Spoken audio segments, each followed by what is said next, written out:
Samajwadi party के प्रमुख अखिलेश यादव ने औरंगाबाद के ओबरा में महागठबंधन समर्थित आरजेडी प्रत्याशियों के समर्थन में चुनावी सभा को संबोधित किया। उन्होंने नीतीश कुमार और भाजपा पर जमकर हमला बोला और कहा कि इस बार बिहार में नई सरकार बनने जा रही है जो तेजस्वी यादव के नेतृत्व में होगी। अखिलेश यादव ने कहा कि तेजस्वी यादव के नेतृत्व में बिहार में न्याय और सामाजिक न्याय की सरकार बनेगी। उन्होंने कहा कि इस बार चुनाव नौकरी बनाम भाजपा के बीच और बिहार की जनता भाजपा को सबक सिखाएगी। अखिलेश यादव ने कहा कि भाजपा के पास अपनी उपलब्धियों का कोई जवाब नहीं और उन्होंने लोगों से महागठबंधन के प्रत्याशियों के पक्ष में समर्थन की अपील की। हमारे आपके नौजवान प्रत्याशी मुख्यमंत्री बनने जा रहे हैं। नए नौजवान नई सोच के मुख्यमंत्री बनने जा रहे हैं और दूसरी तरफ जो चुनावी दूल्हा हैं उन्हें अपने रोड शो में भी लाने के लिए लोग कतरा रहे हैं। और इधर हम लोगों को पता लगा है कि उन्हें भी पता लग गया है कि अब उनके गले में माला नहीं डलने वाली है।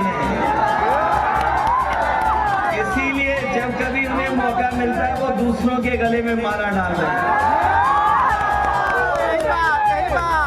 बताओ बीजेपी आप लोगों से घबराई हुई है कि नहीं घबराई हुई? बिहार बदलाव करने जा रहा है कि नहीं जा रहा है? और ये कोई हिसाब किताब 20 साल का नहीं है। 20 साल का तो इनका हिसाब किताब और 10 साल से ज्यादा दिल्ली वालों का हिसाब किताब। बताओ कितने साल का हिसाब किताब आपको लेना है? 30 साल का हिसाब किताब। बीजेपी में भरोसा करते हो आप लोग? भारतीय जनता पार्टी इस्तेमाली पार्टी है। भारतीय जनता पार्टी इस्तेमाली पार्टी है। पहले इस्तेमाल करती है फिर बर्बाद करती है। बताओ भारतीय जनता पार्टी के लोग झूठ बोलते हैं कि नहीं बोलते हैं? याद है कि नहीं? बीजेपी के लोगों ने कहा था हम किसानों की आय दोगुनी कर देंगे। बताओ किसान भाइयों किसी की आय दोगुनी हुई हो? और पहले का याद है कि नहीं याद है जब कहा था कि हम 2 करोड़ नौजवानों को नौकरी देंगे? पहले 2 करोड़ दे रहे थे, अब 1 करोड़ दे रहे हैं। और 30 साल में बताओ कितनों को नौकरी दी है? और सच्चाई तो ये है कि जिस समय तेजस्वी जी ने नौकरी देना शुरू किया, जिस समय तेजस्वी जी ने नौकरी देना बिहार में शुरू किया, न केवल बिहार उत्तर प्रदेश बल्कि देश में ये संदेश गया कि बिहार में अब नौकरी मिलने लगी है। तेजस्वी जी के नौकरी देने से घबरा करके उन्होंने साजिश करके षड्यंत्र करके सरकार गिरा दी, क्योंकि वो जानते थे तो बुझाई थी यार तो ठीक कि अगर नौकरी और रोजगार कभी मुद्दा बन गया तो भारतीय जनता पार्टी केवल बिहार में नहीं बल्कि पूरे देश में उसका सफाया हो जाएगा। बीजेपी वाले हम लोगों से आपसे पूछ रहे हैं कि नौकरी दोगे कैसे? क्योंकि नौकरी पार्टी के एजेंडे में कभी नहीं रही।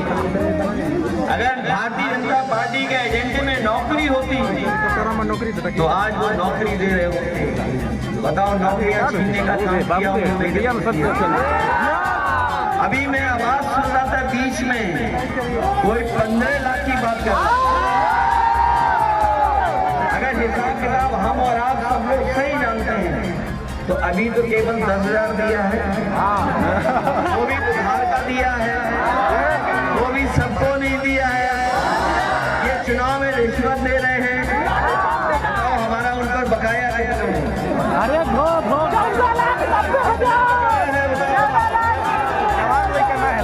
लड़ूज हो जाएगी। ये जो 10,000 है ये लोन वाले हैं, ये उधार वाले हैं। बताओ क्या सफाई दे रहे हैं? हम थोड़ा सा पीछे इसलिए हम आपसे कहने आए हैं कि तेजस्वी जी इस बार बिहार के मुख्यमंत्री बनने जा रहे हैं। बनने जा रहे हैं। और जब नौजवान मुख्यमंत्री बने तो बताओ नौजवान विधायक बनाओगे कि नहीं बनाओगे? सुना है पहले आपने बहुत वोटों से जिताया था, इस बार 50,000 से जिताएंगे। वोटों से इस बार उससे ज्यादा जिताओगे। और जो लोग इतिहास बनेगा। हमें और आप पर प्रश्न लगा रहे हैं कानून व्यवस्था को लेकर, हमरा पे हमें मना कैले। बताओ कोई कल्पना कर सकता है, कोई कल्पना कर सकता है कि गाड़ी से टक्कर मार करके इसकी जान ले ली जाए, हत्या करा दी जाए? और ये जो पोस्टमार्टम रिपोर्ट दिखा रहे हैं, मैं उत्तर प्रदेश से चलकर आया हूँ, पिछले भारतीय जनता पार्टी के कई वर्षों से सरकार देख रहा हूँ। ये भारतीय जनता पार्टी के वो लोग हैं, नाम तो बदलते ही बदलते हैं, लेकिन ये पोस्टमार्टम की रिपोर्ट भी बदल देते हैं। क्या इनका भरोसा करोगे आप? जो लोग कानून व्यवस्था पे सवाल उठा रहे हैं, हम उनको कह करके जा रहे हैं कि तेजस्वी जी मुख्यमंत्री बनेंगे तो जो व्यवस्था उत्तर प्रदेश में हम लोगों ने पुलिस के लिए लागू की थी, हमारे पुलिस के लोग जानते होंगे, बिहार के इनके साथी वहां पर होंगे, पूरे देश की सबसे अच्छी व्यवस्था, थाने से लेकर के गाड़ी से लेकर के बिल्डिंग और सब इंतजाम किया था। और जिस तरीके से अमेरिका में पुलिस रिस्पॉन्स सिस्टम काम करती है, वैसा ही उत्तर प्रदेश में हम लोगों ने लागू